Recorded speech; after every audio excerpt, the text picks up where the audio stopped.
Welcome to McPlum, simple solutions served daily. In this video, I will explain how to add refrigerant to your vehicle's air conditioning system.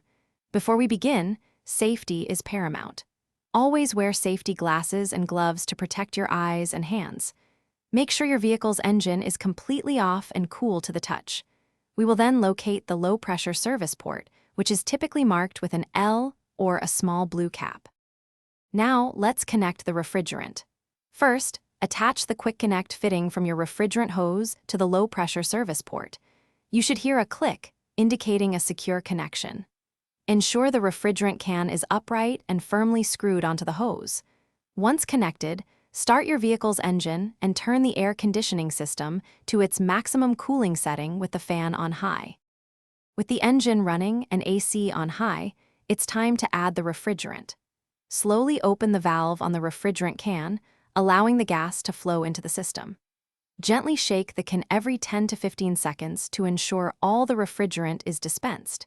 Continuously monitor the pressure gauge on your hose. It will indicate when the system has reached the correct pressure range, typically between 25 and 45 psi. After adding the refrigerant, check your vehicle's AC vents for cold air, confirming the system is working effectively. Once satisfied, quickly disconnect the hose from the low-pressure port to minimize any refrigerant loss. Turn off your vehicle's engine and properly dispose of the empty refrigerant according to local environmental regulations.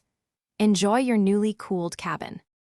Thanks for watching. Stay juicy and subscribe.